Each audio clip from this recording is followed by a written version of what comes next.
Good evening, I'm Bill Snyder, Sports Information Director at Mississippi Gulf Coast Community College. It's Friday night, it's football season.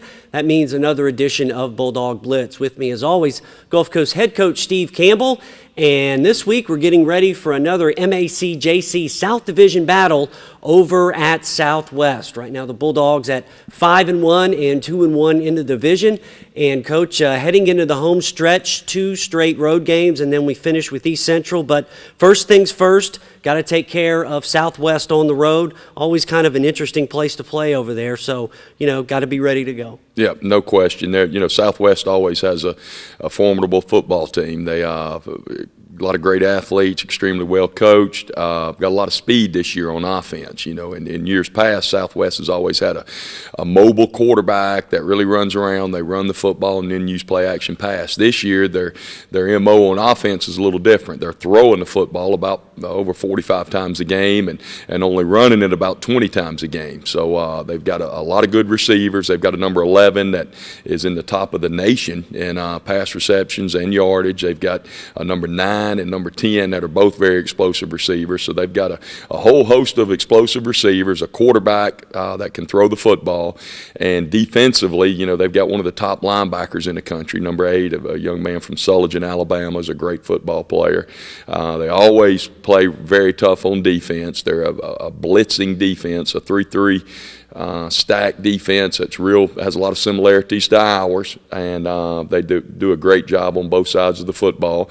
So far they've struggled as far as wins and losses are concerned, but they've been in every football game with the exception of the second game of the year. So good football team, and that's always a tough place to play over there at their home field. So it's a big challenge for us and one that we're looking forward to. Now, Bulldogs come in this week. Of course, last week we were number 8. This week we dropped down to number 9 in the NJCAA poll. Of course, that thing is always evolving with the new FCR football computer ranking system. And it's really been interesting because we've had, I think, 3 different number 1 teams.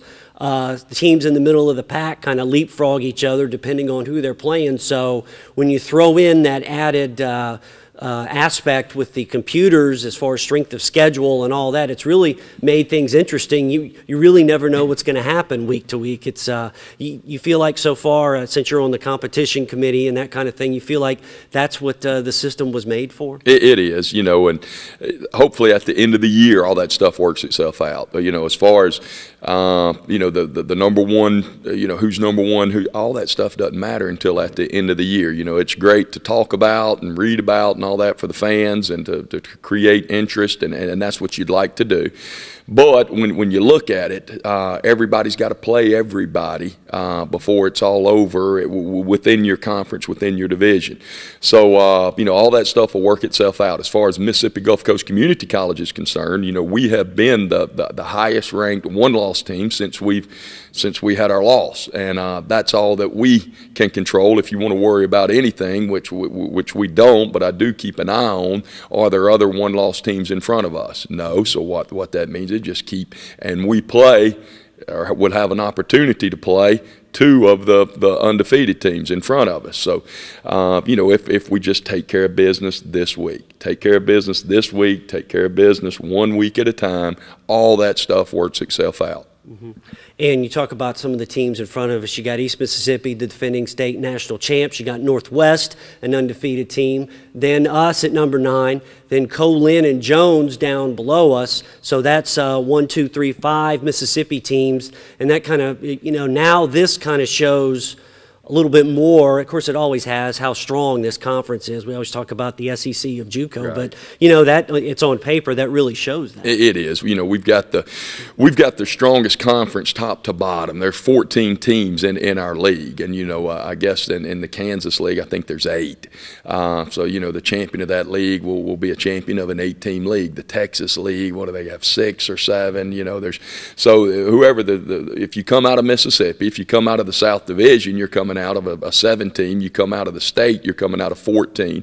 So it is the deepest league with the most, in my opinion, it's the deepest league, the most competitive league in the country, and that's showing up in our national polls. We've got a lot of great football teams sprinkled in, in the top 20. Right. And, of course, as we said, 5 teams in the top 20, and all that will be changing again with the new FCR system. Now, wanted to talk about how you guys got ready or are getting ready for this week's game at Southwest. Was talking to Chad Huff, the offensive coordinator, and you know, you hear now, you go outside, you hear the music going when you guys are practicing, and kind of talk about that. Is that a way, you know, to kind of get the guys, you know, going, maybe relaxed a little bit, but also, you know, because when you're practicing since August, I guess you're trying to break the monotony. Is that kind of what goes on? Well, it serves a lot of purposes. It you know, it helps create a mood. You want to try to create the same atmosphere in practice as what you have in a game. And in, you know, in a game, the bands are playing, the fans are hollering, there's a lot of noise, there's you know, and you have to use hand signals a lot in the game. You know, we're a no-huddle offense, we're a no-huddle defense. And a lot of times practice, if you're not careful, you know, you can holler the play and everybody knows, and they don't bother to watch and see the signals. In a football game, that's totally different, because you're not going to be able to hear people hollering from the sidelines. You're not going to be able, a lot of times, a safety and a corner are not going to be able to hear each other, either check 2-hole or check 2-flip or sky or cloud. You have to look and make eye contact and read sign language. We're a no huddle system offensively, and they have to look and see the signals, and so that keeps us on our toes as far as making sure that we're doing the little things right that help us in the game. As far as practice, it does create. It creates more of an atmosphere. We like to pump loud, motivating music out there to keep the guys up, to keep a high tempo. We don't like to practice for long, extended periods of time. We want to practice fast, practice a high tempo, practice quick, because that's the way games are. You know, they're quick bursts of action. And practice like you play. Yeah, you want to practice like you play, and that's what we're trying to create out there with the music being piped in. All right, so there's that up-tempo atmosphere out there at A.L. May when the Bulldogs getting ready, as they get ready this week for Southwest. Well, coming up after our first break, we'll do one of our player profiles, and then we'll have more exciting stuff here about Mississippi Gulf Coast Community College football here on Bulldog Blitz. We'll be back right after this. At Mississippi Gulf Coast Community College, it's like this. High school graduates can take classes close to home that transfer easily to universities. The convenience and flexibility of online classes give students of all ages the opportunity to earn a degree. Apply online and chat live with an admissions specialist, or visit us on Facebook. Mississippi Gulf Coast Community College, celebrating academic excellence for 100 years. And welcome back to Bulldog Blitz. Well, each week on our show, we profile some of our sophomore leaders on the Bulldogs. This week, we go back to offense and speak with wide receiver DeAdrian Terry.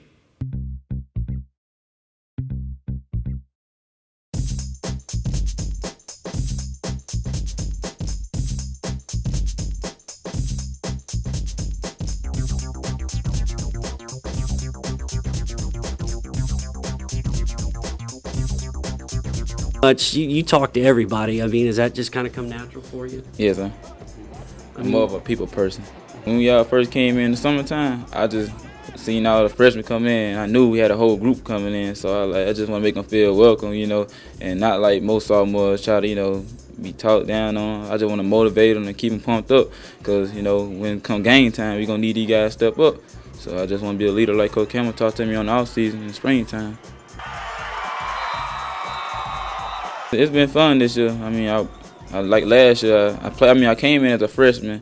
You know, I played a little bit, and then like I had to sit a year out, and I didn't really like it. So it motivated me to want to work harder. So therefore, when I get my chance, I go out there and prove myself. So by me working hard in the springtime, dog fights, waking up early in the morning, 5 in the morning, it's like when I go out on the field, I think about all that. And like when the ball in the air, I just got to catch it and make the best of it. Because we got 3 good receivers, and, you know, I mean, you never know when my time's going to come. So whenever they throw me the ball, I try to make a play.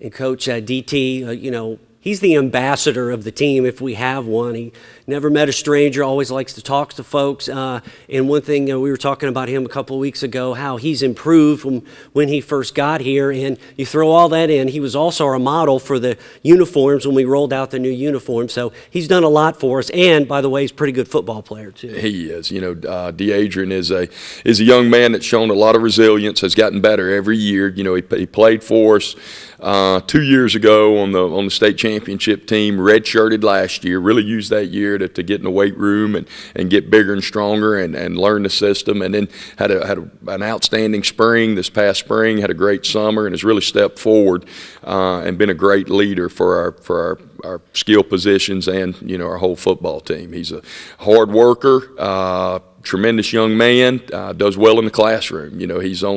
Was on schedule to finish his degree last semester, but wanted to stay and get some extra hours and play, and has done a great job there, and not only a great ambassador and a great young man, but has made a lot of plays. Is an outstanding football player, does a great job blocking, does a great job catching. He caught the wheel route and took it down the sideline, and has done a great job on some little hitches, making the first guy miss and picking up extra yardage.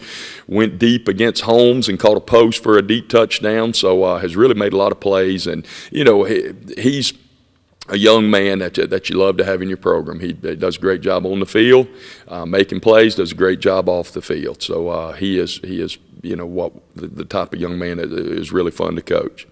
Yeah, congrats to DT and the other sophomores as the Bulldogs 5-1 right now, getting ready for Southwest coming up on Saturday. Well, coming up on Bulldog Blitz, we will take a break. Heading into that break, we'll take a look at the scores from Thursday's games. You're watching Bulldog Blitz here on WLOX.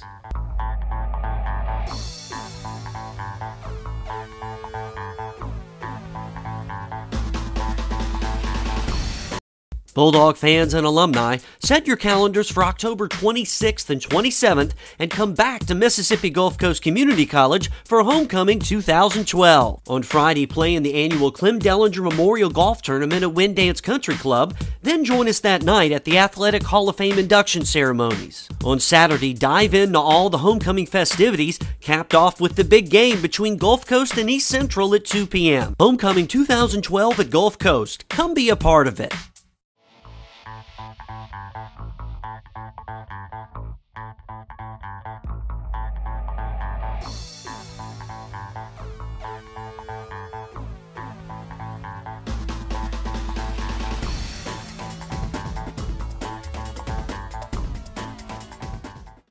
And welcome back to Bulldog Blitz. Well, we saw one of our sophomores on the offensive side of the ball. Now one of our assistant coaches on the defensive side of the ball. That's Steven Moore.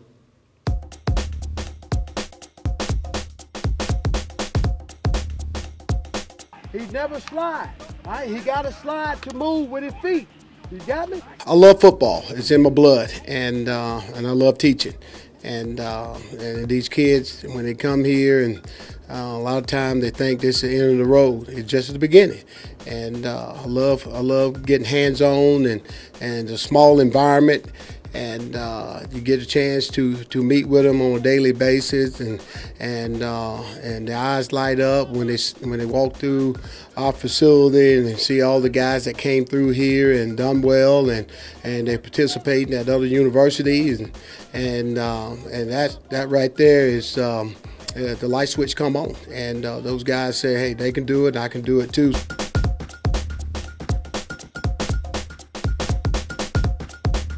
So stalemate that guy and sit there and hold him. It's been different, and now you got kids that's on the team that have been superstars with that's on their team. They're the superstar. They're the best player on the team. So now you got to get the kids here on the team that got to make them gel, and kind of tough. And but it's a good thing to have. You got a lot of guys that are great players, and got to learn a new system. But the new system on our team is something that with other teams they only playing maybe cover one and cover three. our system is various coverages, and so you got to get used to that, and sometimes it take a long while. Dylan Favre looking left, in trouble. Pass is intercepted. Brandon Keel with the pick. I feel that we're playing our best ball. I mean, close to playing our best ball right now. It's showing. We're playing good defense. We in the last 2 games we had about I think 6 or 7 scoreless quarters, and so that's showing that we're playing hard and playing smart football and not letting the ball go over our head. So and we can continue to do that and give ourselves a chance, and we'll win a lot more ball games. By having a whole group of freshmen, watch a lot of film. And you got to stay in the film room, and that right there is going to help you. It's going to help you down the road.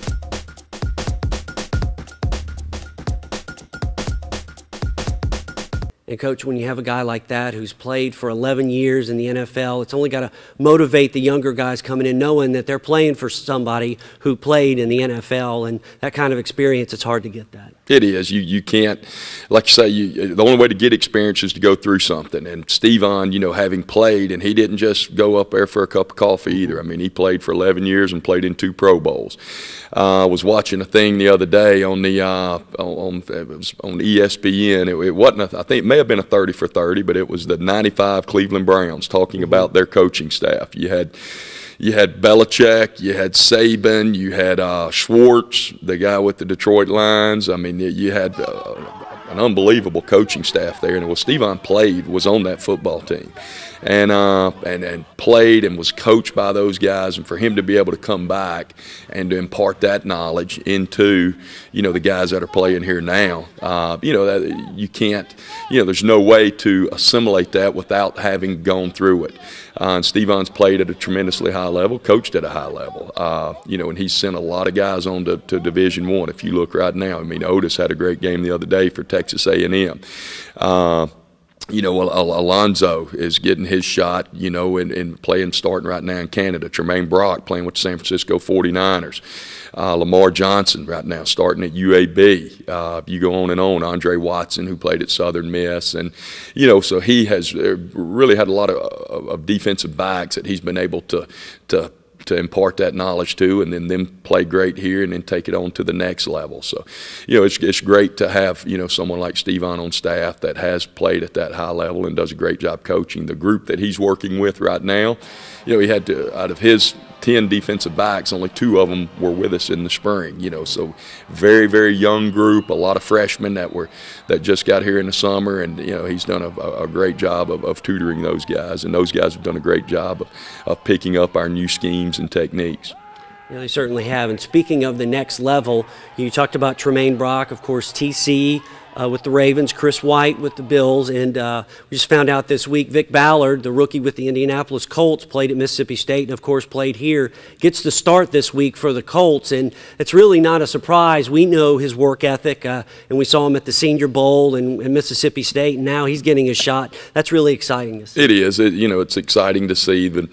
You can turn on the TV on Saturdays and watch Otis Jacobs and watch Darrington Centimore, who Dorsett got to coach last year and who was with us. And you watch Dylan Holly at Mississippi State, and, Texas Tech and Oklahoma was a big game this past week. Javon played well for Texas Tech, Chris Payne, Rashad Fortenberry, all those guys on Saturdays. You get to turn on the TV and watch a lot of our guys playing. James Gillum at Minnesota. Then to flip on Sundays, and like this week, Vic was named the starter for the Colts. You get to watch Brock with the 49ers, who are doing tremendously well, with TC with the Ravens. So that's what makes this job very rewarding, is to get to see those guys evolve and mature and do so well at the next level. It makes it fun to when we do get a chance. Normally we're in the film room on Saturdays and Sundays, but we'll go on the internet and check and see how the guys are doing, and that really adds to it. Makes it a lot of fun. It certainly does. And coming up after the break, we'll take one more look at the Southwest game coming up. Going in, we'll take one more look at the NJCAA Top 10 poll. And in this break, Dean of Athletics Ladd Taylor will talk about homecoming. You're watching Bulldog Blitz here on WLOX.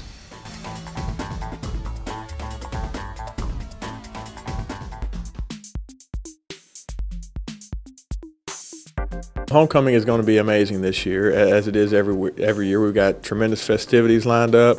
Excited about the fact that our golf tournament is going to be at Wind Dance Country Club there in Gulfport.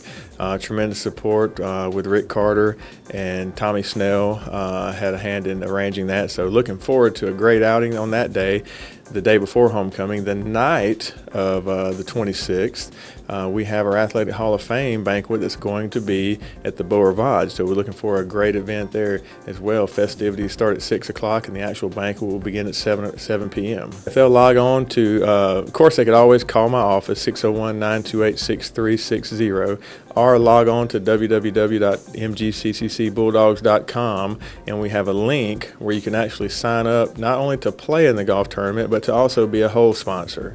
And the hole sponsorships are $100, and you can certainly go about signing up and registering that way as well. So trying to make it as accessible as possible, and we think we're going to have a really good turnout. Each year it has grown, and we try to spread it around different golf courses around the coast, and we've had it up here in Wiggins, and we've had it down on the coast at Shell Landing, and now at Wind Dance, and we like to try to spread the love, if you will, as far as the golf tournament. So tremendous support from all of our alumni on the coast, and looking forward to a good one here at Wind Dance this year. This is our first time being at Wind Dance. We have to remind everybody that we do have a game to play at homecoming, and an important game it's going to be. We have a tremendous team coming in here that we've got to play well against. So the guys will be ready, but it's going to be a good game. Bulldog Blitz, sponsored by Western Sizzlin' of Wiggins, Jack's Home Improvement, Raising Cane's, and the Whistle Stop Cafe in Wiggins. Now a Bulldog Blitz Extra, Chalk Talk, with head coach Steve Campbell.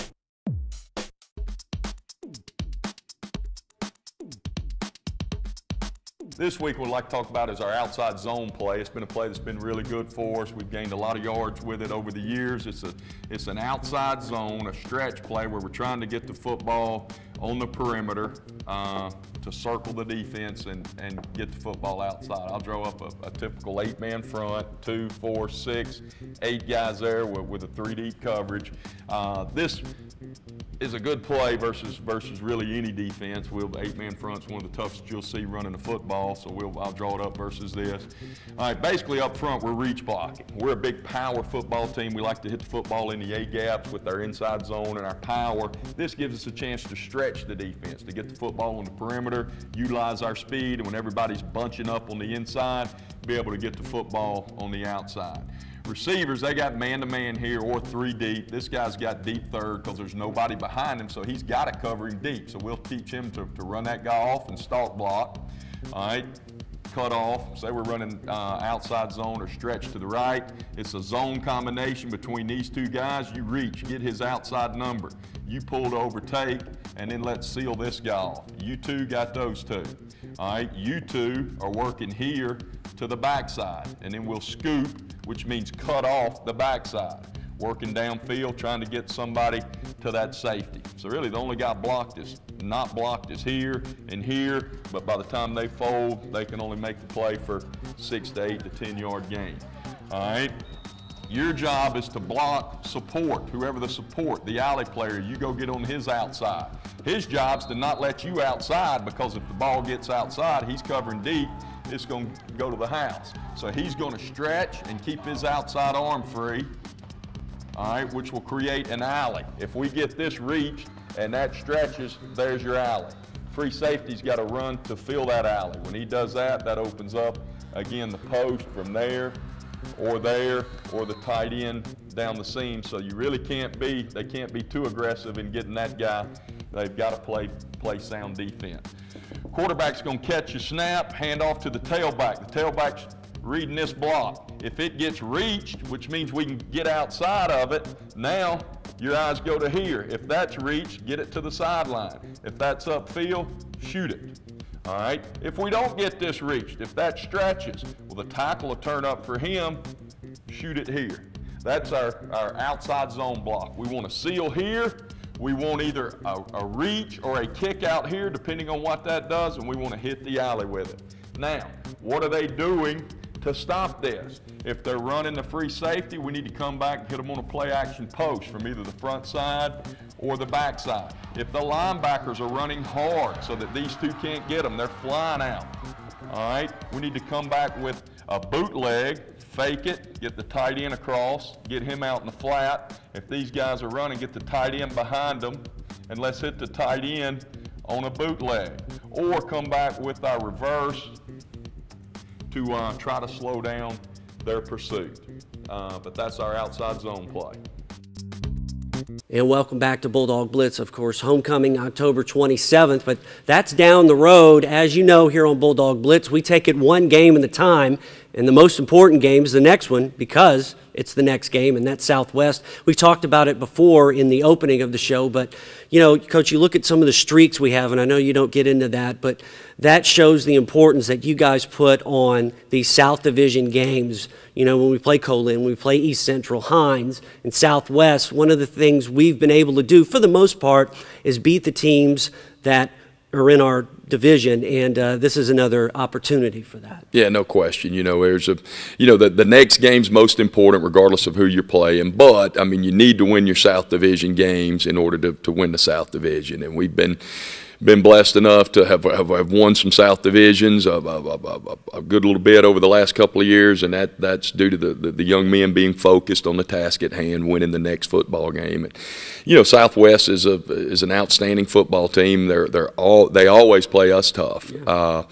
And they're extremely well coached. Charlie Anthony does a great job. He's their defensive coordinator. He's coached at some very high levels, and does a great job with that 3-3 stack. They bring them from a lot of different directions, and they've got a lot of great talent on defense. They've got 3 linebackers that are outstanding football players. They got a 380-pound nose guard. We'll definitely, you know, we've done a lot of work on trying to double up that nose to their great middle linebacker. So that they present us some challenges there. And then offensively, they throw that football around as good as anybody that in this league right now. I think they're averaging 278 yards a game passing, which is up in the nation and up in the top of the league. Mm-hmm. And that game Saturday at 5 o'clock, you can listen on 103.1 FM WOSM. We won't be streaming that one due to internet problems over there. However, as we said, you can listen to it on 103.1 WOSM. Now, Coach, last year was the Brittany Bowl. We're going to go with the Jerry Clower Classic this year. I think that, you know, if that doesn't get you fired up, I don't know what does. That's right. You know, Jerry Clower played there, was a great player for them, and then went on and had a great career as a country comedian. And the reason I know that's because I used to coach at Southwest many moons ago as a young coach. Got my start there, and so I know that, you know, football is important to people in that part of the country. In your Macombs and Tyler Towns and South Pikes, there's a lot of great tradition there, and those are the guys that we're going to be going and playing this week. Amite County, Liberty, Mississippi, and a lot of great football, a lot of tradition there, and they always come out and play extremely hard, especially at home. Mm-hmm. Jerry Clower, the mouth of the South, played at Southwest. I used to listen to him on the radio when I was a kid. I used to love him. But anyway, we'll take care of football Saturday, football at Southwest. And for all your other Bulldog athletic news, log on to our website, Facebook, and Twitter. For head coach Steve Campbell, I'm Bill Snyder. Thanks as always for watching Bulldog Blitz. We'll see you next week. Until then, have a great night and a great weekend.